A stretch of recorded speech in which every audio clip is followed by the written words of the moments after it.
हरे कृष्ण। ओम अज्ञानतिमिरन्धस्य ज्ञानाञ्जनशलाकया चक्षुरुन्मिलितं येन तस्मै श्रीगुरुवे नमः। नमा ओं विष्णुपादाय कृष्णपृष्ठाय भूतले श्रीमते भक्तिवेदांत स्वामीति नामिने।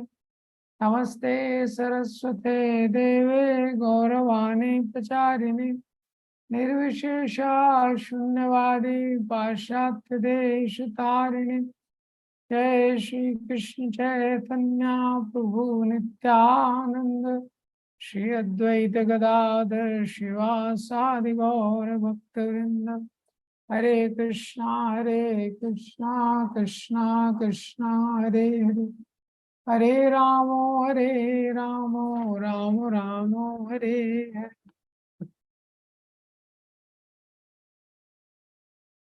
हरे कृष्ण। तो हम लोग पढ़ रहे हैं श्रीमद् भगवद गीता अध्याय 2। इसका एक्रोनिम है गीता। तो पहला section G for surrendering to guru 1 से लेकर 10 तक। फिर दूसरा सेक्शन आई फॉर आइडेंटिटी, हम लोग ये शरीर नहीं है, हम आत्मा है। सो 11 से लेकर 30 तक। T for two types of धर्म। एक शरीर का धर्म जो 31 से लेकर 38 तक है, और फिर 39 से लेके 53 तक आत्मा का जो धर्म है, स्वधर्म और सनातन धर्म। और फिर चौथा सेक्शन 54 से लेके 72 आत्माराम। जो भी धर्म का सम्यक रूप से पालन करता है तो कैसे स्थित प्रज्ञा, उसकी प्रज्ञा स्थिर हो जाती है, भगवान में उसकी मति स्थिर हो जाती है। तो आज हम देखेंगे 51 से लेके 55 तक। कर्मजं बुद्धियुक्ता हि फलं त्यक्त्वा मनीषिणा जन्मबुन्द विनुर्मुक्ता पदं गच्छन्ति अनामयम्। यदा ते मोहकलिलं बुद्धिर्व्यातितरष्यति तदा गन्तासि निर्वेदं श्रोतव्यस्य श्रुतस्य च। श्रुति विप्रातिपन्नाति यदा स्थास्यति निश्चला समाधौ अचला बुद्धि तदा योगम् अवाप्स्यसि। अर्जुन उवाच स्थितप्रज्ञस्य का भाषा समाधिस्तस्य केशव स्थितिधिं किं प्रभाषेता किम् आसीत् व्रजेत किम्। श्रीभगवानुवाच प्रजाहाति यदा कामान् सर्वान् पार्थमनोगतान् आत्मनि एवात्मना तुष्टा स्थितप्रज्ञस्य तदुच्यते।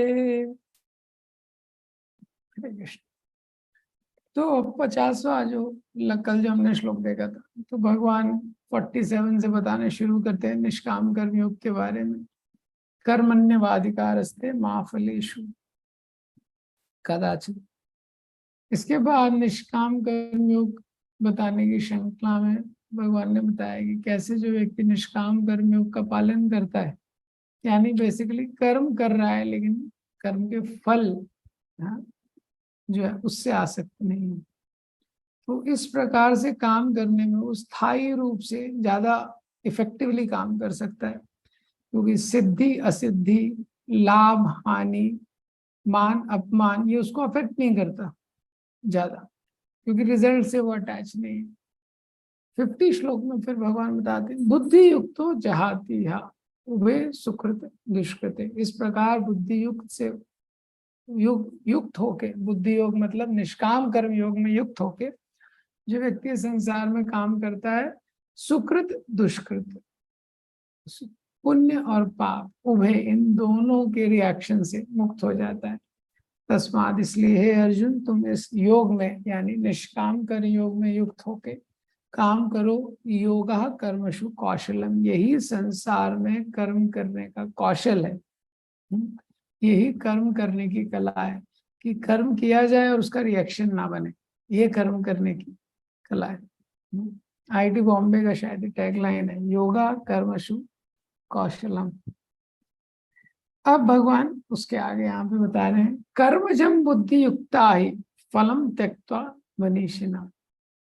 बुद्धि युक्ता ही, जो लोग इस प्रकार से बुद्धि युक्त यानी निष्काम कर्म योग, यहाँ पे बुद्धि योग जहाँ पे भी आया है क्या है, निष्काम कर्म योग, जिस तरह से निष्काम कर्म योग में लगे हुए हैं, कर्म जन्म फलम त्यक्त्वा, कर्म जम कर्म से उत्पन्न जो फल है, त्यक्त्वा उसको छोड़ के, मनीषिणा ऐसे बुद्धिमान लोग, कर्मजम बुद्धि युक्ता ही फलम त्यक्त्वा मनीषिणा, बुद्धि योग में लगे हुए लोग, मनीषिणा जो कि बहुत बुद्धिमान है, कर्म से उत्पन्न फल का त्याग करके जो बुद्धि योग में लगे हुए हैं, जन्म बंध विनिर्मुक्ता, उनको क्या रिजल्ट मिलेगा? प्रश्न उठता है कि अगर कोई लगा हुआ है इस प्रकार से, क्या रिजल्ट मिलेगा उसको? जन्म बंध विनिर्मुक्ता, जन्म मृत्यु के बंधन से पूरी तरह मुक्त हो जाएगा। और यही सबसे बड़ा रिजल्ट है, क्योंकि व्यक्ति इस संसार में कर्म करता है तो सबसे बड़ा पनिशमेंट क्या है कि वापस से उसको जन्म लेना पड़ता है, ये भौतिक शरीर मिलता है, बहुत बड़ा पनिशमेंट है। और इसी तरह जब निष्काम कर्म से अपने केवल कर्तव्य के लिए कर्म करता है, और इस सारे तात्पर्य में आप देखेंगे प्रभुपाद जी ने क्लियरली लिखा है प्योर डिवोशनल सर्विस, क्योंकि वही आगे जाके भगवान भी बताने वाले हैं। प्रभुपाद जी ने उसको पहले से ही बता दिया है कि भगवान की प्रसन्नता के लिए अगर कोई काम करता है ये, तो उसको एंड रिजल्ट क्या है, बेस्ट रिजल्ट उसको मिलेगा, जन्म और मृत्यु से वो मुक्त हो जाएगा। पदम गच्छन्ति अनामयम, और एक ऐसे पद को प्राप्त करेगा। इस संसार में बहुत सारे पद के लिए लोग प्रयास करते हैं, पदों को, पोजीशन का बहुत वो, कोई एमएलए, एमपी, सीएम, पीएम, लेकिन भगवान ने अर्जुन को बोला है आ ब्रह्म भुवनालोका पुनर्अवर्तिनो अर्जुना, यहाँ से लेके ब्रह्मलोक तक जितने पोस्ट और पोजीशन है वो सब डिसॉल्व होने वाले हैं, ये वो सारे क्या है, क्षण भंग होने। पदम गच्छन्ति अनामयम, तो एक ऐसे पद को प्राप्त करेगा, अनामयम जहाँ पे कोई सफरिंग नहीं है, अनामयम मीन्स जहाँ कोई क्लेश नहीं है, हाँ, मतलब एक ऐसे लोक को प्राप्त करेगा। तो यहाँ पे बलदेव विद्याभूषण इसकी कमेंट्री में लिखते हैं, कर्म जम फलम त्यक्त्वा, जब वो काम करेगा, कैसा काम करेगा, जो पिछले श्लोक में ऑलरेडी लिखा गया है, 47 में, 48 में, 50 में बताया गया है, कैसा काम, निष्काम कर्म योग करेगा। तो क्या होगा जब वो ऐसा काम करेगा, कर्म जम फलम त्यक्ता, कर्म करेगा लेकिन फल से आसक्त नहीं रहेगा, कर्तव्य के रूप में। तो निष्काम कर्म योग का रिजल्ट क्या होता है, व्यक्ति आत्मा को रियलाइज करता है। निष्काम कर्म योग से ज्ञान उत्पन्न होता है, जैसे मैंने पहले ही बताया था, ज्ञान पढ़ने से उत्पन्न नहीं होता, निष्काम कर्म योग से ज्ञान उत्पन्न होता है। जब निष्काम कर्म योग से वो ज्ञान उत्पन्न होता है, तो ज्ञान के स्तर पर उसको ये साक्षात्कार होता है कि मैं शरीर नहीं हूं, मैं आत्मा हूँ। और जब उसको आत्मा का साक्षात्कार होता है, वो आत्मा, तो आत्मा जब व्हेन ही रियलाइजेस आत्मा, हाँ, और उसका सोर्स क्या है, परमात्मा, ये, तो फिर आत्मा के बाद अगला है परमात्मा का रियलाइजेशन। और परमात्मा का कहाँ रहते हैं, वो भगवान है, वो रहते हैं वैकुंठ में। तो ये कनेक्शन है, वो क्या है, अनामयम पद है, मतलब वो निष्काम कर्म योग करता है, निष्काम कर्म योग करता है तो उसको ये साक्षात्कार होता है, समय के साथ में शरीर नहीं, जो बॉडीली आइडेंटिफिकेशन है, देहात्म बुद्धि है, ये उसकी चली जाती है, उसको समझ में आता है मैं शरीर नहीं हूँ, मैं आत्मा हूँ, ये। और आत्मा का सोर्स क्या है, परमात्मा। और परमात्मा के द्वारा किसकी प्राप्ति होती है, वैकुंठ की प्राप्ति होती है, जो परमात्मा को, भगवान को जानता है। और वो वैकुंठ क्या है, वो अनामयम पद है, वो एक ऐसी जगह है जहाँ पे कोई कष्ट नहीं, जहाँ पे कोई मिजरीज नहीं, ये। तो प्रभुपाद जी तात्पर्य में लिखते हैं, पहला लाइन, प्रभुपाद जी के तात्पर्य इतने ब्यूटीफुल तरीके से प्रभुपाद जी ने तात्पर्य लिखे हैं, हार्डली आपको किसी बुक में मिलेगा कि इतना क्लियरली। अभी आचार्य का भी आप कमेंट्री पढ़ेंगे तो उसमें टेक्निकलिटी है, लेकिन प्रभुपाद जी की कमेंट्री में और उन्होंने बहुत क्लैरिटी के साथ लिखा है, liberated living entities belong to that place where there are no material miseries। जो जीवन मुक्त लोग हैं, हाँ, वो एक ऐसी जगह से बिलोंग करते हैं, कोई मटेरियल मिजरीज नहीं है। और प्रभुपाद जी ये बहुत सुंदर श्लोक भागवतम का कोट करते हैं। समाश्रिताय पद पल्लव प्लवम महत् पदम पुण्य यशो मुरारे भवाम मुदिर्वत्स परम पदम पदम पदम पदम यत् विपदाम न तेषाम। कि कैसे जिसने सम आश्रिता, ये पद पल्लवम प्लवम, जिसने सम्यक रूप से आश्रय ले लिया है। प्लवम मतलब एक नाव का, और वो नाव क्या है? पद पल्लवम प्लवम, भगवान के जो चरण कमल है वो एक ऐसी नाव है जिसने उन चरण कमलों का आश्रय ले लिया है। तो भवाम बुद्धि, भव अम्बुधि यानी जो भव सागर है, ये कितना भव सागर है, सागर को पार करना असंभव है, लेकिन ये सागर कितना श्रिंक हो जाता है। वत्स पदम परम पदम, वत्स पदम परम पदम, जो एक बछड़ा होता है, बछड़े के खुर में जितना पानी आएगा इतना छोटा हो जाता है जब भगवान के चरण कमलों का आश्रय हम ले लेते हैं। प्रभुपाद जी ने तात्पर्य, बहुत सुंदर तात्पर्य लिखा है। प्रभुपाद जी लिखते हैं, आप देखेंगे दूसरे पैराग्राफ में, कि भौतिक जगत है ये कैसा है? इफ इसमें हर जगह, हर जगह इसमें क्या है? दुख ही दुख है। Material world is a miserable place. पदम पदम यत विपदाम नातेषाम, ये क्या है? विपत्तियों से भरा हुआ है। लेकिन प्रभुपाद जी लिखते हैं, out of ignorance only less intelligent person try to adjust the situation by fruitive activities thinking that the resultant actions will make them happy. लेकिन जो कम बुद्धिमान लोग होते हैं वो यहीं पे प्रयास करते हैं कि यहीं पे कुछ एडजस्टमेंट ऐसा बिठाया जाए जिससे कि हम लोग सुख से रह सकें। तो हमको पता होना चाहिए हम सब लोग क्या इसी कैटेगरी में हैं जब तक भगवान की कृपा नहीं होती है। क्योंकि तब तक हम लोग यहाँ पे बहुत अरेंजमेंट करके हमारे मन में विश्वास रहता है कि इसको एक यहीं यहीं पे वैकुंठ को हम क्रिएट करना चाहते हैं। ये व्यक्ति का टॉयलेट को टेम्पल हॉल बनाना चाहता है, तो ये टॉयलेट की तरह है ये जो भौतिक जगत है। तो ये संभव नहीं है, शास्त्र में ये सिद्धांत है कि ये संभव नहीं है। प्रभुपाद जी ने बहुत सुंदर तात्पर्य दिखा है। और आप देखेंगे प्रभुपाद जी के तात्पर्य का कंसिस्टेंसी। तो प्रभुपाद जी ये सारा लिखने के बाद क्या बोलते हैं? कौन उस अनामय पद को जाएगा जिसने ये समझ लिया है कि मेरी जो वास्तविक स्थिति है वो क्या है? मैं भगवान का एक दास हूँ। I am eternal servant of Krishna, मैं भगवान का एक शाश्वत दास हूँ। तो वो क्वालिफाई होता है, वो योग्य व्यक्ति है वैकुंठ में जाने के लिए। और उसके बाद प्रभुपाद जी लिखते हैं, मैं दास हूं ये समझने का मतलब क्या है?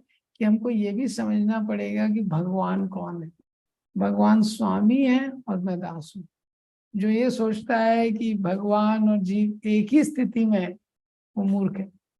तो इसलिए हम पूरा का परपोर्ट नहीं डिस्कस कर पाते, लेकिन आप परपोर्ट पढ़ना बहुत इंपॉर्टेंट है। क्योंकि आप तात्पर्य पढ़ेंगे तो देखेंगे प्रभुपाद जी ने एक ही चीज लिखी है। इसीलिए गीता के श्लोकों को पढ़ के व्यक्ति भ्रमित हो सकता है, लेकिन प्रभुपाद जी के तात्पर्य को पढ़ के बच्चा भी भ्रमित नहीं हो सकता। तो प्रभुपाद जी ने तात्पर्य में लिखा है, सर्विस, लास्ट लाइन तात्पर्य का, service for the cause of lord is karma yoga और बुद्धि योगा, और in plain words devotional service to the lord. Prabhupada ji ने सब कंबाइन कर दिया। कर्म योग, बुद्धि योग, फाइनली क्या है? डिवोशनल सर्विस, जो जीव को करना। तो ये प्रैक्टिकल एप्लीकेशन है जिसको हमको अप्लाई करने का ज्यादा से ज्यादा कोशिश करना ये। तो ये कर्मजम बुद्धि युक्ता, इस प्रकार से संसार में जब हम कर्म करते हैं ये जानते हुए कि हमारे लिए क्या वेट कर रहा है।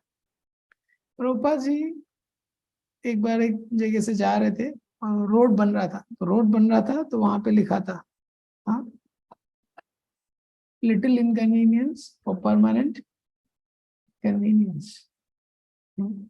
रोड बनता है ना तो वहां लिखा रहता है लिटिल इनकन्वीनियंस परमानेंट कन्वीनियंस। तो प्रभुपाद जी बोलते हैं ये तो माया का फिलॉसफी है।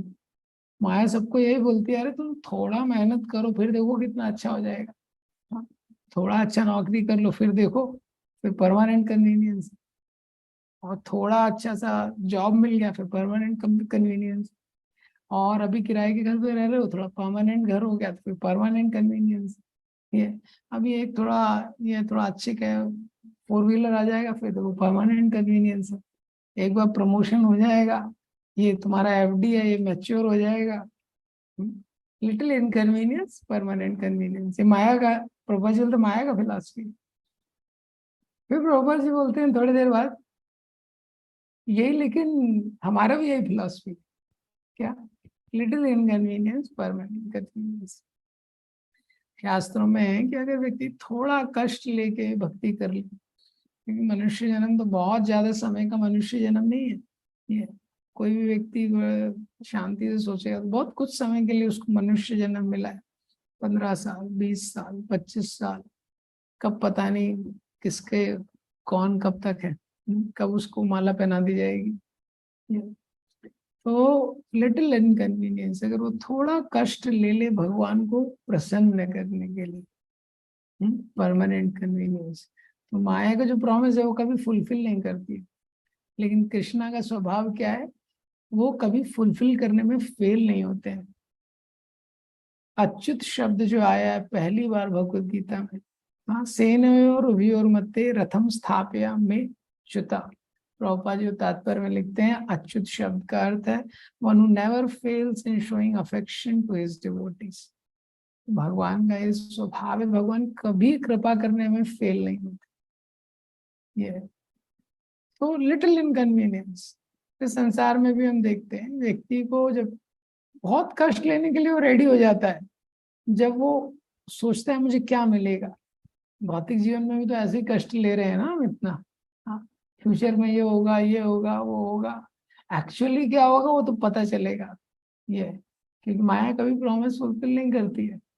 भौतिक संसार में कोई भी स्थिति ऐसी नहीं है जो हमारे हृदय को संतुष्ट कर देगी, लेकिन इसी आशा के आधार पर व्यक्ति इतना वो करता है। लेकिन आध्यात्मिक जीवन में बहुत कुछ वेट कर रहा है। हाँ, बहुत कुछ वेट कर रहा है। तो भक्ति तीर्थ महाराज भी, एक बार भक्ति तीर्थ महाराज से किसी ने पूछा आप ऐसे शेड्यूल फॉलो करते हैं, ये करते हैं। महाराज बहुत कुछ करते थे, 42 राउंड्स करते थे रोज, और भी बहुत कुछ करते थे, और उनके शेड्यूल्स भी बहुत हेक्टिक थे। महाराज से किसी ने पूछा आप इतना सब क्यों करते हैं? महाराज ने बोला because I know where I am going. महाराज because I know where I am going. तो स्पिरिचुअल लाइफ में इसलिए बोलते हैं salary is very meagre but the pension plan is out of the world. आध्यात्मिक जगत में जब हम आध्यात्मिक क्रियाओं में लगते हैं तो बाहरी रूप से लगता है हमको तो कुछ मिल ही नहीं रहा है, और मन में ऐसा विचार आता है व्यक्ति कि मैं ही भगवान को सब कुछ दे रहा हूँ। हाँ, मैं भगवान के लिए 2 घंटा बैठ रहा हूँ, जप कर रहा हूँ, मंगल आरती कर रहा हूँ। हाँ, भगवान के ऊपर मैं कितना बड़ा उपकार कर रहा हूँ। मन में इस प्रकार के विचार आ सकते हैं, मुझे तो कुछ मिल ही नहीं रहा है, ऐसा एक्सटर्नली लग सकता है। प्रभुपाद जी बोलते हैं लगता भी है तो स्पिरिचुअल लाइफ में हो सकता है सैलरी मीगर रहे।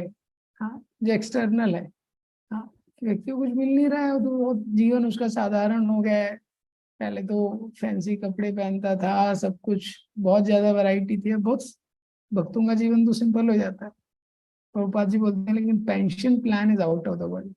हाँ, लेकिन जब पेंशन मिलेगा ना, आउट ऑफ द वर्ल्ड रहेगा, वो आध्यात्मिक जगत में उसको मिलेगा। तो ये यहाँ पे एक्सप्लेन कर रहे हैं।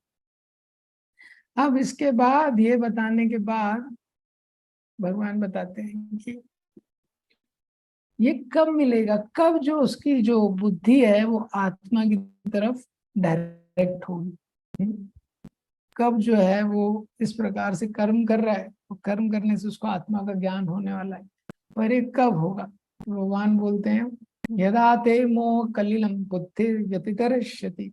यदा ते, यदा मीन्स जब, मोह कलिलम बुद्धि व्यतितरिष्यति, जब ये जो तुम्हारी बुद्धि है व्यतितरिष्यति, प्यार कर जाएगी, कंप्लीटली पार कर जाएगी। मोह कलिलम, ये जो मोह रूपी फॉरेस्ट है, डेंस फॉरेस्ट है, मोह रूपी ये जो घना जंगल है, इसको जब पार कर जाएगी तुम्हारी बुद्धि, तदा, तब गंतासी निर्वेदम श्रोतव्य से श्रुतस्य च, तब क्या होगा, तुम इनडिफरेंट हो जाओगे। निर्वेदम, निर्वेदम मीन्स इनडिफरेंट हो जाओगे, या तब तुमको वैराग्य हो जाएगा। किसके प्रति? श्रोतव्य से श्रुतस्य च, श्रोतव्य से जो तुमने सुना है या सुनने वाले हो, जो श्रुतियों में लिखा है उसके प्रति।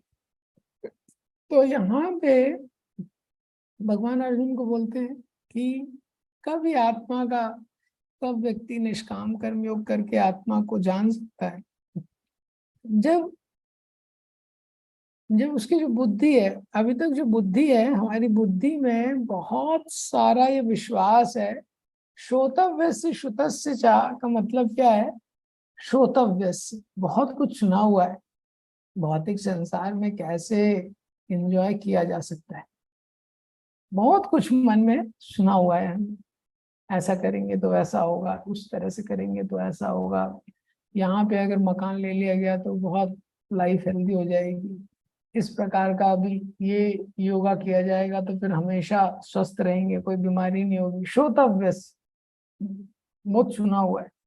अगर वहां शिफ्ट हो गए, वो प्लेस बहुत अच्छा है, वैकेशन के लिए ये बहुत अच्छा है। श्रोतव्य, श्रुतस्य च, श्रुतियों में भी बहुत सारी ऐसी चीजें लिखी गई हैं वेदों में।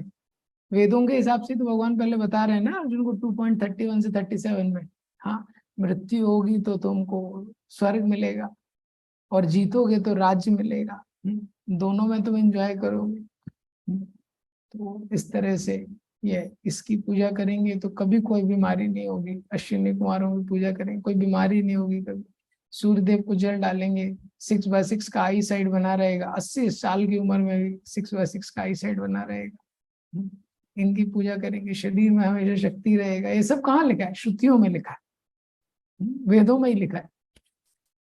तो वेदों में जो लिखा है, जो कर्म कांड के जो फल बताए गए हैं वेदों में, ये अच्छा होगा, वो अच्छा होगा, भगवान बोल रहे हैं इससे भी ऊपर उठना इंपॉर्टेंट है। बुद्धिर व्यतितरश्यति, यदा, जब तुम्हारी बुद्धि इनसे ऊपर उठेगी, जब तक विश्वास है भौतिक संसार के भोगों में, जब तक विश्वास है भौतिक संसार के भोगों में, तब तक व्यक्ति को बहुत मुश्किल है निष्काम रूप से कर्म करना, क्योंकि उसको विश्वास है इस पैसे से, इस संपत्ति से, इस ऐश्वर्य से मैं उसको प्राप्त कर सकता हूँ, हाँ, मुझे सुख की प्राप्ति हो सकती है। किसी भी पदार्थ में सुख नहीं है, लेकिन उसके अंदर एक विश्वास है। और वेदों में भी इतना पढ़ रहा है, तो वेदों में भी बहुत सारी चीजें लिखी हैं कि ऐसा करने से वैसा होगा, वैसा करने से वैसा होगा, ये। और भगवान बोल रहे हैं केवल इस संसार में भोग की बात नहीं है, अगले संसार की भी बात की गई है कि अगले हेवन जाएगा तो स्वर्ग आदि का भी डिस्क्रिप्शन है वेदों। स्वर्ग में कैसा रहता है? हमेशा आइडियल क्लाइमेट रहता है और इंजॉयमेंट के लिए हमेशा बेस्ट है। स्वर्ग में कोई हॉस्पिटल नहीं है, कोई कष्ट नहीं है, कोई दुख नहीं है, व्यक्ति बूढ़ा नहीं होता है। आत्मा एकदम आकर्षित हो जाएगा, तो अच्छा बात है, तो अच्छी जगह एकदम। ये तो यदा ते मोह कलिलम, ये क्या है? मोह कलिलम है।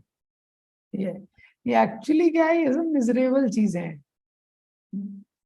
ये सब चीजें क्या है? ये एक्चुअल में ये मिजरेबल है।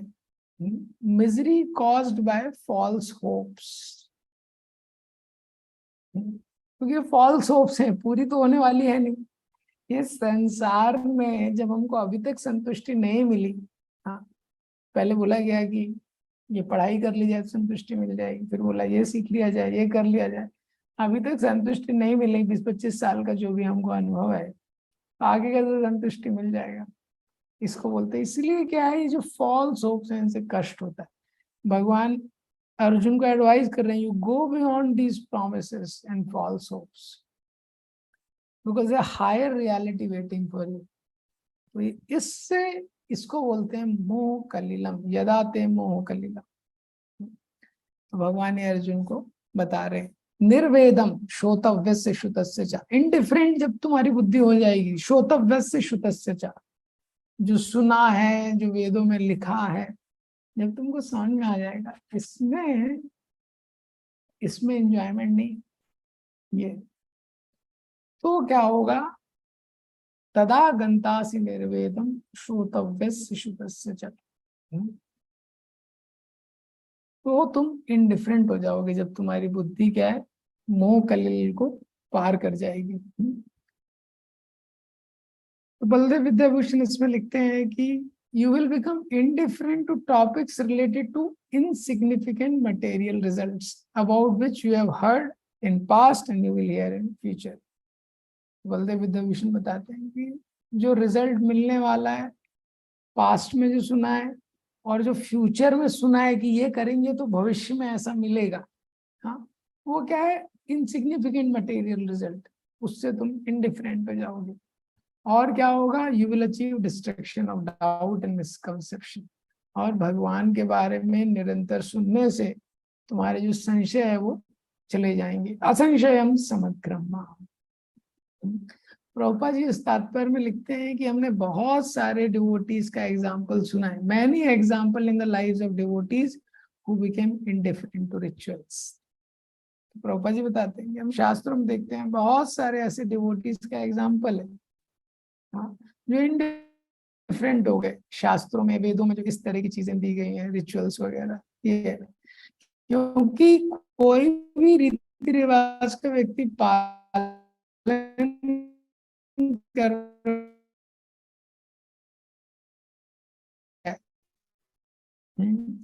लेकिन उसका पर्पस जानता है की जरूरत नहीं,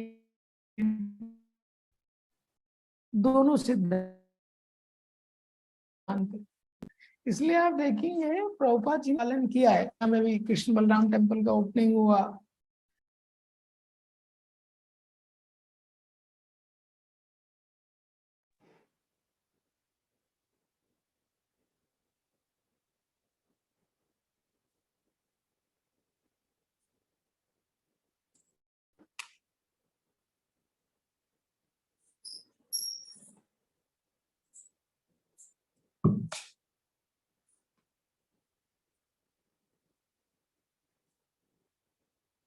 ओके, तो इंडिया में कृष्ण बलराम टेम्पल का ओपनिंग हुआ तो प्रभुपाद जी ने उसमें पंडितों को बुलाया, उन्होंने यज्ञ वगैरह बहुत सारा चीज किया, लेकिन प्रभुपाद जी ने डिवोटीज को बोला पीछे कीर्तन करते रहो।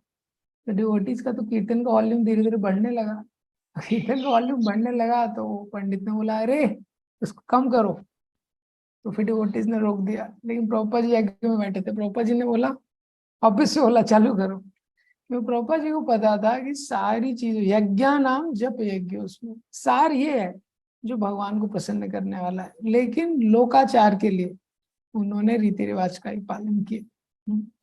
तो प्रभुपाद जी ने बहुत अच्छा इसमें तात्पर्य दिया है। आप तात्पर्य पढ़ेंगे, माधवेंद्रपुरी का एग्जाम्पल दिया है। माधवेंद्रपुरी बताते हैं कि कैसे वो भगवान में इतने अब्जॉर्व हो जाते हैं, वो सारे रिचुअल्स छोड़ देते हैं। Persons in Krishna consciousness transcend the limit of शब्द ब्रह्म, प्रभुपाद जी लिखते हैं। लास्ट लाइन आप देखेंगे, प्रभुपाद जी ने गोल्डन वर्ड्स लिखे। तो बेसिकली जो एड हम टीवी में देखते हैं, हाँ, एक तो वो एड्स है, तो विज्ञापन को देख के व्यक्ति आकर्षित हो जाता है। क्लोजअप देखेगा, क्लोजअप का एड देखेगा, उसको लगेगा हाँ ये तो अच्छा है, इससे अच्छा हो जाएगा। किसी भी ब्रांड का एड देखेगा, तो जो देखता है व्यक्ति उससे आकर्षित हो जाता है। एक ऐड है जो टीवी में आती है, दूसरी ऐड है जो वेदों में लिखी है, वो भी ऐड ही है, विज्ञापन है। हाँ, ऐसा करेंगे तो अच्छा हो जाएगा, ऐसा करेंगे तो धन मिलेगा, ऐसा करेंगे तो स्वास्थ्य मिलेगा, ऐसा करेंगे तो आपको यश मिलेगा। तो ये दोनों ऐड है, जब उसको डिजायर नहीं करेंगे, जब उसको डिस्टर्ब नहीं करेंगे, क्यों, जब क्योंकि जब वो शुद्ध हो जाएगा, जब वो शुद्ध हो जाएगा तो क्या एंजॉय करने की उसकी डिजायर नहीं रहेगी। तो इसी तरह ये जो इंटेलिजेंस है जब मोह के कलिल को पार कर जाएगी, तो अगर व्यक्ति का उद्देश्य क्लियर नहीं है तो इंटेलिजेंस और स्क्रिप्चर भी उसका इल्यूजन बढ़ा सकते हैं। व्यक्ति सोचता है कि बुद्धि के आधार पे मैं, बुद्धि रहेगी तो मैं इल्यूजन में फंसूंगा नहीं, किसी गलती कुछ करूंगा नहीं। लेकिन ऐसा नहीं है। उद्देश्य जब तक क्लियर नहीं है, इंटेलिजेंस और scripture both can increase illusion. क्योंकि इंटेलिजेंस का काम है प्लानिंग करना, ऐसा है।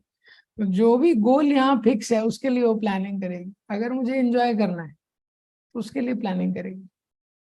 और फिर स्क्रिप्चर भी पढ़ेंगे तो स्क्रिप्चर से भी व्यक्ति वही सेक्शन निकालेगा और वही निष्कर्ष निकालेगा। इसीलिए पहले उद्देश्य को फिक्स करना इंपॉर्टेंट है। इसलिए प्रभुपाद जी हर तात्पर्य में लिख रहे हैं भगवान के सेवक है, भगवान हमारे स्वामी है, उनकी हमको सेवा करनी है, यही उद्देश्य है। तो जब ये उद्देश्य क्लियर हो जाएगा, जितना ये उद्देश्य क्लियर रहेगा उतना बाकी चीजें हमको हेल्प करेंगी। नहीं तो अपनी बुद्धि भी लगा रहा है, शास्त्र भी पढ़ रहा है, और फिर भी क्या है, माइंड कहीं और जाएगा। क्योंकि अंदर समहाउ डिफॉल्ट सेटिंग जीवात्मा की है कि मेरे को इस संसार में एंजॉय करना है। ये सुख का अन्वेषण करने के लिए जीवात्मा इस संसार में आया है। वो सुख ही तो ढूंढ रहा था ना, भगवान से इंडिपेंडेंट होकर। तो ये यहाँ पे सिद्धांत बताया गया है।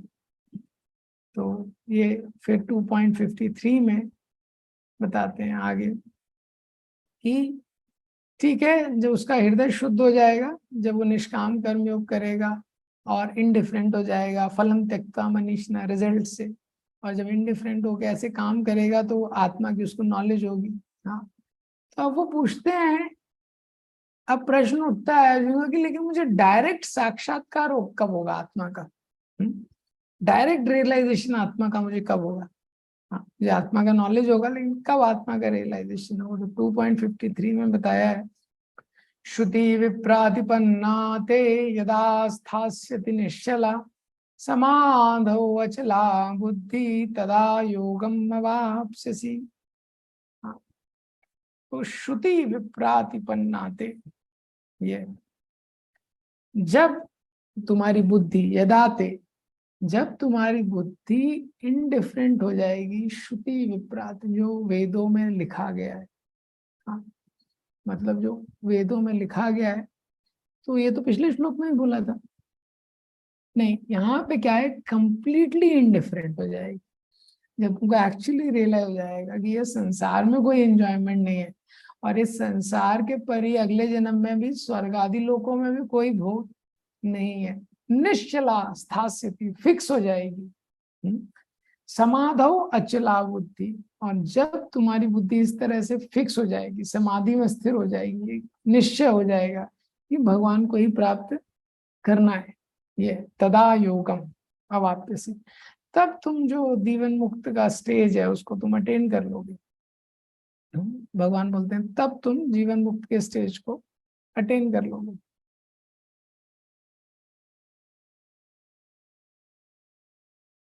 तो इस श्लोक में भगवान ने ये एक्सप्लेन किया है कि जब तक माइंड डिस्टर्ब रहेगा फ्लारी लैंग्वेज ऑफ वेदास से, तब तक तो व्यक्ति उसको अटेंड नहीं कर सकता है। तो जब व्यक्ति सुनता है आध्यात्मिक चीजों के बारे में, ये तो जो श्रुति विप्रातिपन्नाते, श्रुति का मतलब है श्रुतियों में जो कर्म कांड की जो एक्टिविटीज दी गई है, यदा स्थास्यति निश्चला, तो श्रुति में लिखा है आप ऐसा करेंगे तो उसके बाद आपका स्वास्थ्य हमेशा अच्छा रहेगा, ऐसा करेंगे तो कभी बीमार नहीं पड़ेंगे, ऐसा पढ़ेंगे जो इसकी पूजा करेगा तो कभी वृद्ध नहीं होगा, ये करेगा तो हमेशा उसका सौंदर्य बना रहेगा। ये क्या है? श्रुति विप्रातिपन्नाते। तो जब ये सुनेगा व्यक्ति, ये जब ये सुन रहा है साधक, यदा स्थास्यति निश्चला, ये सुन के भी जब वो निश्चल रहता है, यानी फिक्स्ड और अनशेकन।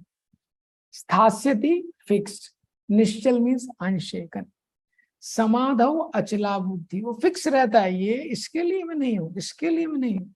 हाँ, he is not disturbed by fruitive activity, उसको बोलते हैं अचला बुद्धि। ये तो ये सिद्धांत है। यहाँ पे भगवान अर्जुन को ये बताना चाह रहे हैं यहाँ पे कि जब व्यक्ति डिटैच हो जाएगा, इतने सारे प्रॉमिसेस हमको मिलते हैं भौतिक जगत में और वेदों में, और वो हर प्रॉमिस में हम लोग विश्वास कर लेते हैं और विश्वास करके वैसा ही हम लोग क्रिया करते हैं। लेकिन जैसे जैसे व्यक्ति भक्ति करते रहेगा, भगवान की प्रसन्नता के लिए काम करेगा, उसको माया एक्सपोज हो जाएगी। प्रभुपाद जी बोलते हैं, if you read my books maya will be exposed. इसीलिए maya will give you all the option, maya will convince you like anything so that you don't have time for reading books. Prabhupada ji बोल रहे हैं, मेरी किताबों को पढ़ेंगे तो माया एक्सपोज हो जाएगी। इसीलिए माया सब कुछ करेगी, आपको ग्रंथ पढ़ने का समय नहीं मिलेगा। क्योंकि आप ग्रंथ पढ़ेंगे, प्रभुपाद जी की बुक में माया को एक्सपोज कर दिया प्रभुपाद जी। इसमें विश्वनाथ चक्रवर्ती ठाकुर एक्सप्लेन करते हैं, जब व्यक्ति सुनता है वेदों के बारे में, भौतिक प्रलोभनों के बारे में, लेकिन क्या है कि शुरू में बहुत अच्छे लगते हैं, हाँ, जब वो एंजॉय करना चाहता है, लेकिन जैसे जैसे वो भक्ति करता है, वो सेवा करना चाहता है, तो वो डिस्टरबेंस लगता है। हाँ, तो विश्वनाथ चक्रवर्ती ठाकुर लिखते हैं कि वो कैसे डिटैच हो जाता है, श्रुति विप्राति पन्नाति, कैसे इतने सारे प्रोमिसेस को छोड़ सकता है वो। मटेरियल वर्ल्ड में इतने प्रॉमिस हैं, हाँ, एक बार तो अमेरिका का ट्रिप हो ही जाए, एटलीस्ट एक बार स्विट्जरलैंड जाके आ जाए, सुना है बहुत अच्छा है। मटेरियल वर्ल्ड के इतने प्रॉमिस हैं, फिर उसके बाद अगले संसार के इतने प्रॉमिस हैं, स्वर्ग आदि लोगों के, उससे कैसे डिटैच हो जाता है। तो विश्वनाथ चक्रवर्ती ठाकुर लिखते हैं, because of being averse to the agitation created by those subjects. हाँ, एवर्स बिकॉज ऑफ एजिटेशन, उसका माइंड डिस्टर्ब हो जाता है उससे। तो आप देखेंगे इसी तरह हम लोग भी कुछ स्तर तक इसको अनुभव कर सकते हैं। हाँ, जैसे भक्ति के पहले कोई व्यक्ति है, वो अगर कोई पहले कोई मूवी देखता रहेगा या कुछ और, कुछ मूवी में कुछ स्पोर्ट्स देखता रहेगा, अब अगर वो देखेगा तो उसको एजिटेशन हो जाएगा, डिस्टर्ब हो जाएगा। या पहले कोई नॉन वेज खाता है, ये फिर भक्ति में आने के बाद थोड़े समय बाद वो नॉन वेज देख के ही उसको डिसगस्ट हो जाता है। क्यों? क्योंकि अभी उसका उद्देश्य चेंज हो गया। तो प्रभुपाद जी तात्पर्य में लिखते हैं, a Krishna conscious person, unflinching devotee should not be disturbed by flowery language of Vedas nor engage in fruitive activities। भगवान के जो भक्त हैं, हाँ, जो शुद्ध भक्त हैं, जो शुद्ध भक्ति में, लेकिन वो डिस्टर्ब नहीं होना चाहिए फ्लावरी लैंग्वेज जो वेदों में दी गई है। तो जब हम शास्त्रों को पढ़ना है तो उसके उद्देश्य को पढ़ना बहुत इम्पोर्टेंट है, और वो उद्देश्य प्रभुपाद जी ने हर तात्पर्य में लिखा हुआ है। तो इसलिए प्रभुपाद जी लिखते हैं कि तथा योगम अवाप्स्यसि, उस टाइम पे वो जो व्यक्ति है वो योगम अवाप्स्यसि, at that time by achieving direct realization you will attain status of jivan mukt. जब व्यक्ति फ्लावरी लैंग्वेज या में माम पुष्पिताम वाचा, वेदों में जो इतने सारे फॉल्स प्रोमिसेस हैं, इनसे ऊपर उठ जाता है, इनसे डिस्टर्ब नहीं होता है और भगवान की भक्ति में लगा रहता है, तो वो हाईएस्ट परफेक्शन को अचीव करता है, जीवन मुक्त हो जाता है। और हाईएस्ट परफेक्शन, प्रश्न उठता है कि क्या है, तो प्रभुपाद जी लिखते हैं, हाईएस्ट परफेक्शन है to become eternal servant of Krishna. यही हाईएस्ट परफेक्शन संसार में, कि वो भगवान का जो है इटर्नल सर्वेंट बन जाता है, ये हाईएस्ट परफेक्शन है। प्रभुपाद जी लिखते हैं, one has to only carry out the order of Krishna's representative. और ये हाईएस्ट परफेक्शन अचीव करने के लिए मुझे क्या करना पड़ेगा, कौन सी डिग्री लेनी पड़ेगी? बहुत सिंपल, प्रभुपाद जी ने बोला है, कृष्ण के जो प्रामाणिक प्रतिनिधि हैं, गुरु हैं, उनके आदेशों का पालन करना है, दैट्स इट। तो हमारी जो इंटेलिजेंस है, हमको इंटेलिजेंस का शेल्टर नहीं लेना है, हमको इंटेलिजेंस को यूज करना है कृष्णा का शेल्टर लेने। जब व्यक्ति, इन दोनों में अंतर है, केवल इंटेलिजेंस का व्यक्ति शेल्टर लेता है अभी, लेकिन क्या है, इंटेलिजेंस लस्टी है। तो लस्टी इंटेलिजेंस कॉन्स्टेंटली प्लान बनाती है कि संसार में कैसे एंजॉय करना है, लेकिन जब वो इंटेलिजेंस का यूज करता है कृष्णा का शेल्टर लेने के लिए, ये दोनों में अंतर है। तो इंटेलिजेंस को कहाँ फिक्स करना है, fulfilling the mission of spiritual master. जो गुरु का मिशन है उसको अपना मिशन बनाना है हमको। प्रभुपाद जी का जो मिशन है वो जीवन का मिशन होना चाहिए, और वहां इंटेलिजेंस लगानी। तो आप देखेंगे प्रभुपाद जी के जितने शिष्य हैं लगभग लगभग सबने अपनी लाइफ को, प्रभुपाद जी ने जो इंस्ट्रक्शन दिया वही उन्होंने अपना लाइफ बना लिया। लोकनाथ महाराज को उन्होंने पद यात्रा के लिए बोला, महाराज कितने सालों से पद यात्रा कर रहे हैं। गोपाल कृष्ण महाराज गोसाई महाराज को बुक डिस्ट्रीब्यूशन, प्रभुपाद जी ने इंस्ट्रक्शन दिया था आपको दिल्ली में 11 मंदिर खोलने, और अभी मेरे ख्याल से 1-1.5 साल से 4-5 साल हो गए जब 11वां 12वां मंदिर कुछ था। अभी तो 14-15 हो गए दिल्ली में। हाँ, तब गोपाल कृष्ण महाराज ने 11वां टेम्पल वहां ओपन किया था। इंद्रदुम्न महाराज को प्रभुपाद जी ने बोला था प्रीच बोल्डली। तो आप इंद्रदुम्न महाराज का वो है diary of a travelling monk, आप पढ़ेंगे कौन कौन सी जगह पे वो प्रचार नहीं कर रहे हैं। तो जो भी इंस्ट्रक्शन प्रभुपाद जी ने दिया है उनके डिसाइपल्स ने उसको फॉलो किया।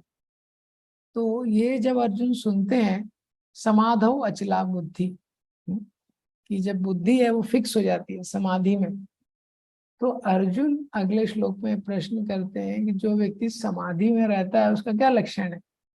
अर्जुन वाचा स्थित प्रज्ञस्य का आभासा समाधिस्तस्य केशवा स्थितधिं किं प्रभाषेता किम आसीत व्रजेत किम।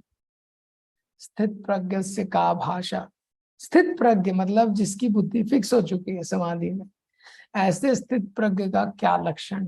का भाषा, समाधिस्थस्य केशवा जो समाधि में स्थित हो गया है हे केशव। स्थित किम प्रभाषेता वो कैसे बोलता है, किम आसीत कैसे बैठता है, व्रजेत किम कैसे चलता है।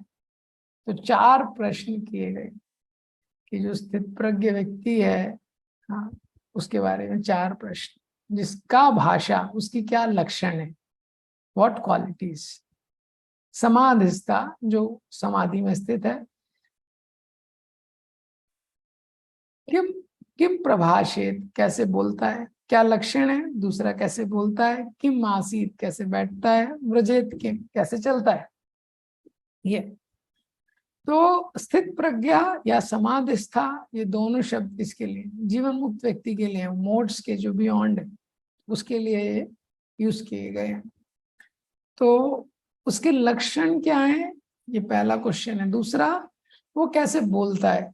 तो कैसे बोलता है, कोई बोलेगा कैसे बोलता है मतलब कैसे, कौन सी लैंग्वेज में बोलता है, इंग्लिश में बोलता है, हिंदी में बोलता है, ये नहीं है। ये प्रश्न का मतलब क्या है कि जब संसार में सुख मिलता है, दुख मिलता है, मान मिलता है, अपमान मिलता है, तो कैसे बोलता है। क्या वो डिस्टर्ब हो जाता है, क्या वो चिल्लाता है, क्या बोलता है वो, कैसे रिएक्ट करता है। किम आसीत जब इस संसार में वो रहता है, how his senses remain unresponsive to external sense object. भौतिक संसार में जब उसके जो सेंसेस हैं वो कैसे अनरिस्पॉन्सिव रहते हैं, सेंस इंद्रियों के विषयों के बीच में कैसे अपने आप को कंट्रोल करता है। व्रजेत किम और इस संसार में सेंसेस को, इंद्रियों को इंगेज कैसे करता है संसार में रहते हुए। तो ये 4 प्रश्न किए। तो यहां से लेके 2.54 से 72 तक भगवान यही 4 प्रश्नों का उत्तर देते। तो जो पहला सेक्शन था इस चैप्टर का, भगवान ने अर्जुन को बताया कि गुरु का आश्रय लेना चाहिए। फिर गुरु जो है वो पहली नॉलेज देता है कि हम शरीर नहीं है, हम आत्मा है, जो 11 से 30। फिर 39 से लेके 53 तक 2 सेक्शन है। पहले भगवान बताते हैं कर्मकांड के आधार पे कि तुम युद्ध करोगे तो बेस्ट है। फिर निष्काम कर्म योग के आधार पे बताते हैं युद्ध करोगे तो बेस्ट है। हाँ, तो पहले भगवान ने ज्ञान के आधार पे बताया 11 से 30 युद्ध करोगे तो बेस्ट है क्योंकि कोई भी शरीर नहीं। फिर 31 से 37 में बताएगा कि युद्ध करोगे तो बेस्ट है क्योंकि युद्ध करोगे तो या तो स्वर्ग मिलेगा या राज्य मिलेगा, तो विन विन सिचुएशन है, तो इंजॉयमेंट का आर्गुमेंट। फिर 38 39 से 53 तक बताया है कि फियर ऑफ सिन, कोई सिन की जरूरत नहीं है क्योंकि कोई सिन तुमको लगेगा ही नहीं, निष्काम कर्म योग करोगे। अब अर्जुन ने जब प्रश्न किया जो ऐसा व्यक्ति है जिसकी बुद्धि स्थिर हो चुकी है भगवान में, उसके लक्षण। तो अब ये 4 प्रश्न कि उसके का भाषा, उसके क्या लक्षण है, किम आसीत कैसे बैठता है मतलब अपने इंद्रियों का कैसे निग्रह करता है, व्रजेत किम अपनी इंद्रियों को कैसे इंगेज करता है ये। और किम आसीत व्रजेत किम स्थित किम प्रभाषेत, कैसे बोलता है, यानी सुख दुख मान अपमान में कैसे रिएक्ट करता है। तो प्रभुपाद जी ने इस तात्पर्य में लिखा है, हर व्यक्ति के लक्षण होते हैं। कोई रिच व्यक्ति है उसका एक लक्षण है, कोई बीमार व्यक्ति है उसका एक लक्षण है। तो बहुत सारे लक्षण होते हैं, व्यक्ति कैसे बोलता है, कैसे चलता है, वॉकिंग, टॉकिंग, फीलिंग। लेकिन प्रभुपाद जी बोलते हैं सबसे महत्वपूर्ण लक्षण है, मोस्ट इंपॉर्टेंट लक्षण है कि व्यक्ति कैसे बोलता है। प्रभुपाद जी ने तात्पर्य में लिखा है फर्स्ट कैंटो के, sadhu is known not by sight but by speech. आप कैसे व्यक्ति को पहचान सकते हैं, जब वो बोलता है। Fool is undetected until he speaks. कोई मूर्ख व्यक्ति है कोट पैंट पहन के आ गया, आप पहचान नहीं पाएंगे जब तक वो बोलेगा नहीं। ये लेकिन ये जो सिद्धांत है थोड़ा डीप है, ये ऐसा नहीं है तो कोई भी व्यक्ति कुछ समय के लिए भगवान के बारे में बोल सकता है। हाँ, आपको उसका जीवन देखना पड़ेगा, पूरा जीवन। हाँ, ऐसा नहीं कि लेक्चर के समय व्यक्ति क्या बोल रहा है, लेक्चर के समय व्यक्ति क्या बोल रहा है वो नहीं है पॉइंट। ओवरऑल क्या बोल रहा है, वो कौन से विषयों पे चर्चा कर रहा है वो दिन भर। हाँ, तो उसके साथ रहिए, दिन भर देखिए किसका चर्चा कर रहा है, ठीक है? वैसा है, ठीक है। हरे कृष्णा। श्रील प्रभुपाद की जय। ग्रंथराज भगवत गीता की जय।